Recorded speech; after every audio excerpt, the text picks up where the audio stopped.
Hello, everybody. I'm here at Split Rock. This is one of my favorite places to just kind of sit and contemplate and focus on God and His creation. And I have signal here, so I thought it would be really nice. I had a few doctor visits, still trying to figure out why my foot is blown up. I did the math, and it's now week 17, so I can stand. I can walk a little bit better. How I could get to this place, which is gorgeous. I do like it, but it is a little bit nerve-wracking as it's like really far down. So I only have a few places where I can stand. So, hopefully you guys don't see anything that's going to be super thrilling. And we'll just get into the Bible. But before we open up our Bibles to the book of 2 Kings, chapter 5, we're going to read Jesus is Calling for today, September 20th, 2021. And yeah, I'm just trying to make sure I have good footing. You feel me? Yeah, and if you can get here in the fall, like leaves are already starting to change color. It's beautiful. I love this place. All right. September 20th, 2021. Jesus is calling. Try to see things more and more from my perspective. Let the light of my presence so fully fill your mind that you view the world through me. When little things don't go as you had hoped, look to me lightheartedly and say, oh well, this simple discipline can protect you from being burdened with an accumulation of petty cares and frustrations. If you practice this diligently, you will make a life-changing discovery. You realize that most of the things that worry you are not important. If you shrug them off immediately and return your focus to me, you will walk through your days with lighter steps and a joyful heart. When serious problems come your way, you will have more reserves for dealing with them. You will not have squandered your energy on petty problems. You may even reach a point where you can agree with the Apostle Paul that all your troubles are light and momentary compared to the eternal glory being achieved by them. And that was inspired by 3 different sections of the Bible. The first is, for with you is the fountain of life. Your light will see light. Psalm 36:9. A man's steps are directed by the Lord. How can anyone understand his own way? Proverbs 20:24. And then lastly, for our light and momentary troubles are achieving for us an eternal glory that far outweighs them all. So we can fix our eyes not on what is seen, but what is unseen. What is seen is temporary, but what is unseen is eternal. 2 Corinthians 4:17 and 18. A. Langley, welcome. Hopefully that devotional had something special in there, and that's kind of like my attitude with a lot of things in life. All right, well, this didn't go as planned. Oh well, let's move on. Let's fix it and let's move on. So I am sorry that this is coming at you guys a little bit later. Had some more doctor's appointments, and I got sent to do blood work, so that took a little while. So I'm coming at you guys an hour later, but I mean, is it not worth it for this view? This view is magnificent. And there's just something about something like this that just makes you be in awe of God and His creation. All right, so as I tell us to focus on that, I did a little step to the side, and now I'm way down here. I invite you guys to open up your Bibles with me to the book of 2 Kings, chapter 5. And we're going to read through this. The first part here, chapter 1 to 15, is something that foreshadows something to do with Jesus. So we will get to that. But for now, I'll just kind of do a little bit of a fill-in on what we talked about on Saturday. And on Saturday, Elijah helped a poor widow, and this widow was like, "Hey, this guy's a messenger from God.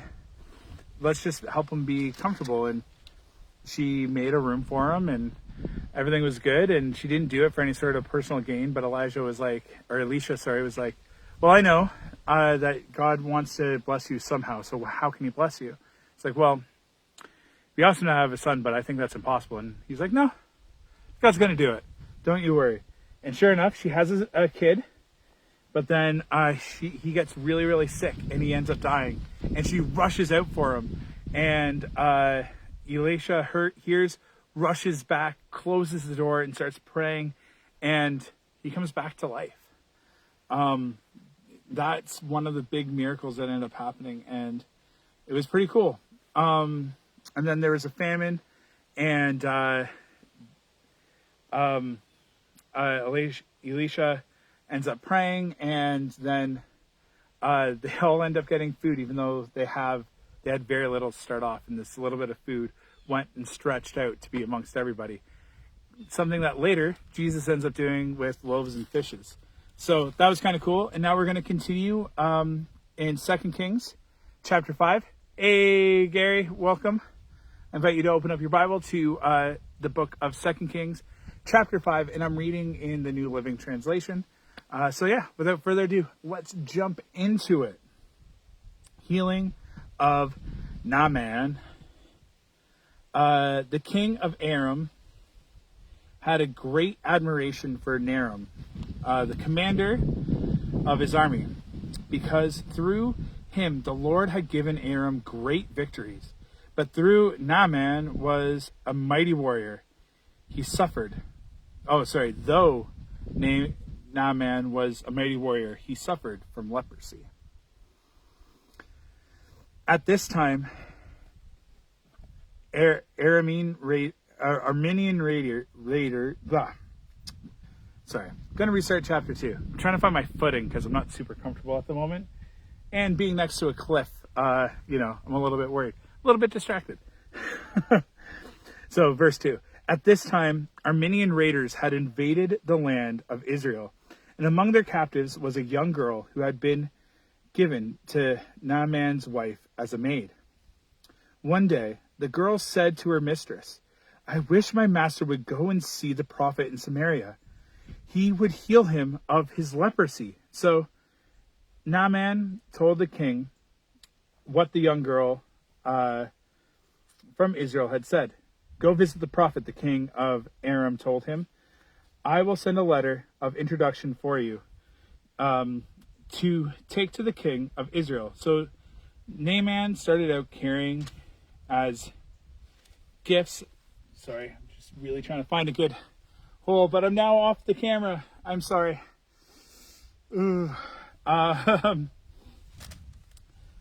750 pounds of silver, 150 pounds of gold, and 10 sets of clothing. The letter to the king of Israel said, "With this letter, I present my servant Naaman. I want you to heal him of his leprosy." When the king of Israel read the letter, he tore his clothes in dismay and said, "Am I God that I can give life and take it away? Why is this man asking me to heal someone with leprosy? Can I see that he's just trying to pick fights with me?" But when Elisha, the man of God, heard that the king of Israel had torn his clothes in dismay, he sent this message to him: "Why are you so upset? Send Naaman to me, and he will learn that there is a true prophet here in Israel." I just noticed that I poked my head off the screen. Oh well, deal with it. It's a nice sight. And I'm safe right down here. Sorry. Right here in Israel, continuing from verse 9. So Naaman went with his horses and chariots, waited at the door of Elijah's house, but Elisha sent a messenger out to him with this message: "Go and wash yourself 7 times in the Jordan River. Then your skin will be restored, and you will be healed of your leprosy." But Naaman became angry and stalked away. "I thought he would certainly come out to meet me," he said. "I expected him to wave his hand over my leprosy and call on the name of the Lord, his God, and heal me. Aren't rivers of Damascus the Abana of the Pharaoh better than any of the rivers of Israel? Why shouldn't I wash in them and be healed?" So Naaman turned and went away in a rage. But his officers tried to reason with him.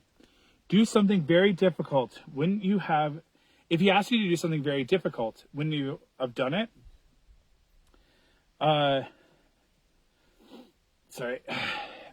So you should certainly obey him when he says something simple. "Go and wash and be cured." So Naaman went down to the Jordan River and dipped himself 7 times, as the man of God had instructed him. And his skin became as healthy as the skin of a young child, and he was healed. Then Naaman and his entire party went before him, and Nahum said, "Now I know there is no God in all the world except in Israel. So please accept these gifts. Accept a gift from your servant." But Elisha replied, "As surely as the Lord lives, whom I serve, I will not accept any gifts." And though Naaman urged him to take the gifts, Elisha refused.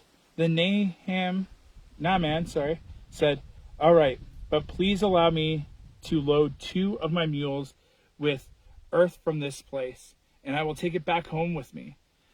From now on, I will never again offer burnt offerings or sacrifices to any other gods except the Lord.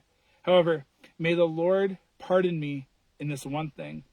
When my master, the king, goes into the temple of the god Rimmon to worship there and leans on my arm, may the Lord pardon me when I bow too." "Go in peace," Elijah said. So Naaman started home again. The greed of Gehazi. But Gehazi, the servant of Elijah, the man of God, said to himself, "My master should not have let this Aramean get away without accepting any of his gifts. As surely as the Lord lives, I will chase after him and get something from him." So Gehazi sent off after Naaman. When Nahum saw Gehazi running after him, he climbed down from his chariot and went to meet him. "Is everything all right?" Naaman asked. "Yes," Gehazi said, "but my master has sent me to tell you that 2 young prophets from the hill country of Ephraim have just arrived. He would like 75 pounds of silver to set and 2 sets of clothes to give them." "By all means, take twice as much silver," Nahum insisted, and he gave him 2 sets of clothing, tied up the money in 2 bags, and sent 2 of his servants to carry his gifts to Gehazi. But when they arrived at the cathedral, Gehazi took the gifts from the servants and sent the men back, and then he went and hid the gifts inside the house. When he went to his master, Elijah asked him, "Where have you been, Gehazi?" I haven't been anywhere," he replied. But Elijah asked him, "Don't you realize that I was there in spirit when Naaman stepped down from his chariot to meet you? Is this the time to receive money and clothing, oil groves and vineyards, sheep and cattle, and male and female servants? Because you have done this, you and your descendants will suffer from Naaman's leprosy forever." When Gehazi left the room, he was covered with leprosy. His skin was white as snow. May God add a blessing to the reading of his word. So there is a large chunk in here from 1 Kings 1 to 15. Here, Naaman, the commander of the army of the king of Aram, is healed of leprosy. Elisha commands Naaman to complete his healing by washing in the Jordan. Later, Jesus refers to refers to the healing of this Syrian man. Sorry, the wind is coming and it's flipping the page. Later, Jesus refers to the healing of this Syrian man when he is rejected by the people in the synagogue of Nazareth. And Jesus later tells a man born blind to complete his healing by washing the pool of Siloam. Luke 4:27 and John 9-7. This is one of those stories that has stayed with me for a long time. The idea of, well, yeah, if he asked you to do something great, you would have done it, wouldn't have you? Like, why is it because it's easy, you're not going to do it? You're not going to gain glory from washing in this river. Yeah, that's correct. You're not going to. But God's willing to heal you. So this was not a test of his endurance and his strength and all this other stuff. Like, he's a great warrior, but it was almost a lesson in humility. And when he humbled himself, healing came. And isn't that true for us? So many times when we lay down our pride, when we lay down our rights, when we lay down the things like the devotional was saying earlier on, when we just let things kind of happen and we don't take pride and offense and rage against an offender, when we just humble ourselves and be like, yeah, cool, then healing can happen. And I've seen it happen time and time again in my own life and in others. Lay down your pride and healing can happen. That's one of the big things that I got from that. And then the greed, right? Here's another thing of pride. Well, here's this foreigner coming into our land, getting our healing, having our God help him, and we're not getting anything in return? Forget that. I'm getting some money from this. What has happened is not good. He needs to pay for the healing that happened. And God frowns upon it. He's like, no, my healing, my love is not something to be bought, traded, and bartered. It is freely given, and it's mine to give. So don't charge for it. This is something that the Catholic Church for centuries was guilty of doing. And one of my favorite people in history, Luther, is one of the people that kind of really confronted them on it and got them to change their ways on that. So it's a pretty cool story. I encourage you to look it up. Here's this other thing, reframing Jesus, 2 Kings 1-15. 1-15. Lepers experience healing. Leprosy is a disease that caused profound discomfort for sufferers. In the Old Testament times, lepers are banned from society until they are cured. Leviticus 14, 1-9, Numbers 12, 10-15. The Hebrew name for leprosy means smiting, because it's assumed this terrible disease is the punishment from God. 2 Corinthians 26:2. Leprosy begins on the eyelids and palms, then gradually spreads across the body, bleaching the body, hair, and covering the skin with scales and sores. The disease then starts to rot the body, leaving a disfigured and grotesque appearance in its wake. Those who have the disease feel helpless against its destructive progression. This helplessness makes it a prime focus for healing, for God to demonstrate his power. Naaman experiences God's healing after he follows Elijah's instructions, and Jesus demonstrates his divinity when he cures lepers. Matthew 8, 2-3, Mark 1, 40-42. God's healing power illustrates his ability to heal us from effects on skin through the power of Jesus' work on the cross. So yeah, some, I think, pretty good lessons for today. So I am sorry that I've been in and out of frame. But I'm going to pray, and I'm going to really be out of frame because I'm just going to show this amazing lookout as we focus on God together. And I'll pray, and then, yeah, we'll be done for today. I'm going to make sure my phone's extra tight. But yeah, so AJC, awesome Jesus Christ. I thank you for all the ways that you love us, You bless us. You guide us. You motivate us. You heal us. Lord, thank you for healing us. And thank you for healing us when we humble ourselves. Lord, you are so good. You are so awesome. You are amazing. And I am blessed to call you Father. I am blessed to see myself as one of your adoptive sons. Lord, help to humble, help to squash the greed, and help to trust in your healing power. And I thank you that your church and your people establish hospitals and medicines and so much, Lord. And I thank you for the medical advancements that have been brought up. And I thank you that it's Christians leading the charge, that it's your believers leading the charge.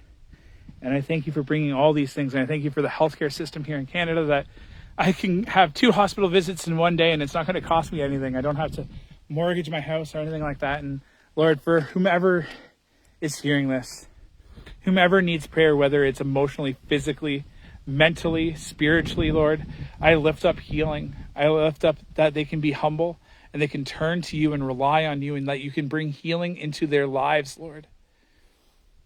Thank you. Thank you, thank you, thank you. Thank you.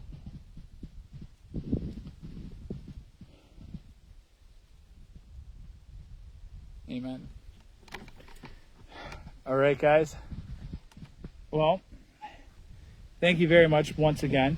Have a fantastic day. I am thrilled to be able to do this here with you guys. This would have been a lot safer to do it like this. But then you wouldn't have had that. And I wouldn't have had to stand on that. But yeah, anyways, guys, have a fantastic day. God bless.